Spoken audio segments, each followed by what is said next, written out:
Assalamualaikum warahmatullahi wabarakatuh. Kami dari kelompok 5 akan mempresentasikan tentang etika profesi dari mata kuliah Etika Bisnis dan Profesi. Next.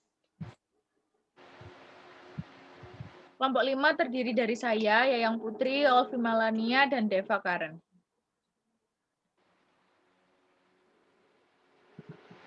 Pengertian profesi. Kata profesi diadaptasi ke dalam bahasa Inggris, yaitu profession, yang diserap dari bahasa Latin, yaitu professus. Yang kedua kata tersebut memiliki arti, yaitu mampu atau ahli di bidang tertentu. Jadi secara umum, pekerjaan yang dilakukan sebagai kegiatan pokok untuk menghasilkan nafkah hidup dan yang mengandalkan suatu keahlian. Next.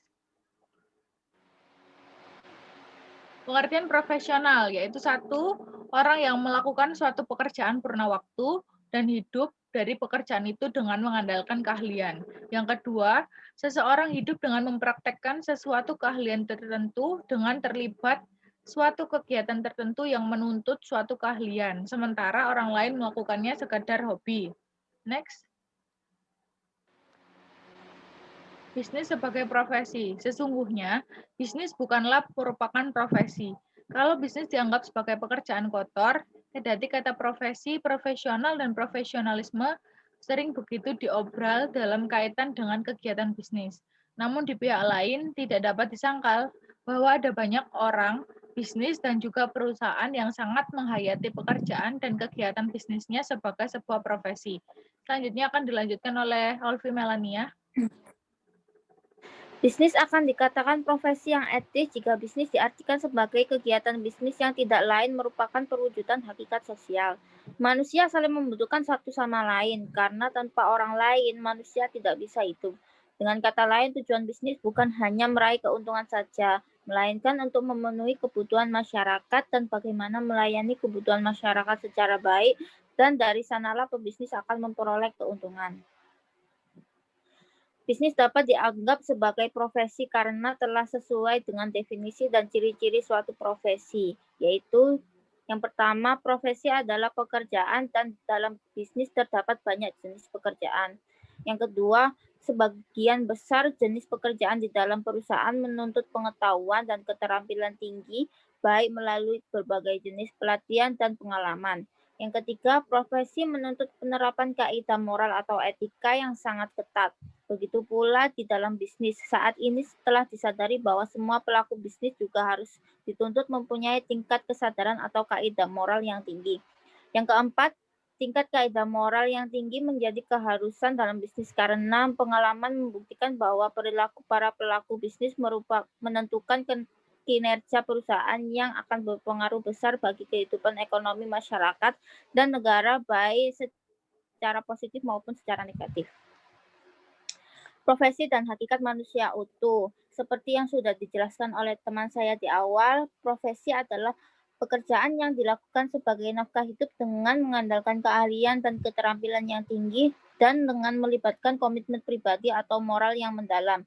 Dengan demikian, orang yang profesional adalah orang yang menekuni pekerjaannya dengan purna waktu dan hidup dari pekerjaan itu dengan mengandalkan keahlian dan keterampilan yang tinggi serta mempunyai komitmen yang mendalam atas pekerjaan itu. Selanjutnya akan dilanjutkan oleh Deva Karen.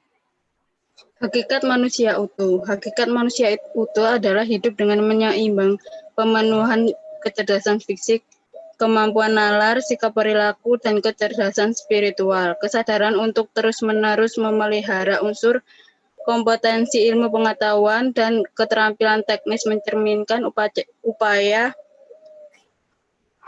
untuk meningkatkan kemampuan nalar.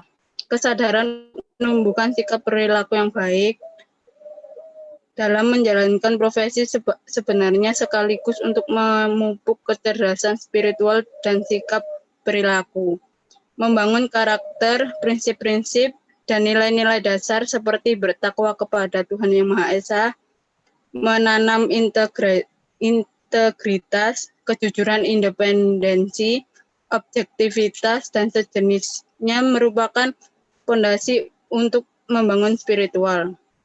Melayani klien dengan kompetensi tinggi, menjaga hubungan harmonis dengan rekan sejawat atas dasar saling menghormati, menghargai, dan mempercayai bicara sopan dengan siapapun merupakan dasar pengembangan sikap dan perilaku. Next.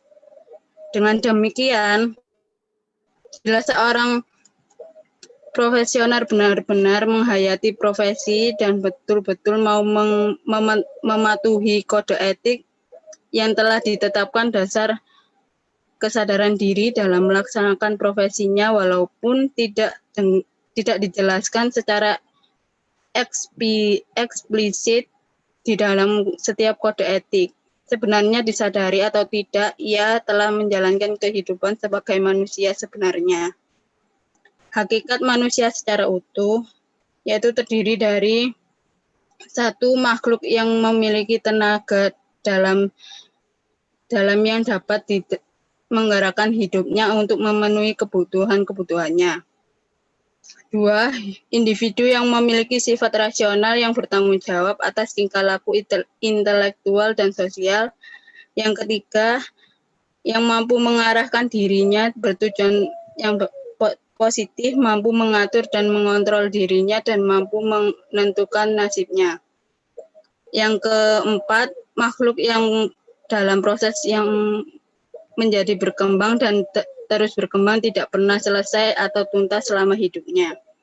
Yang kelima, individu yang dalam hidupnya selalu melibatkan dirinya dalam usaha untuk mewujudkan dirinya sendiri, membantu orang lain, dan membuat dunia lebih baik untuk ditepati.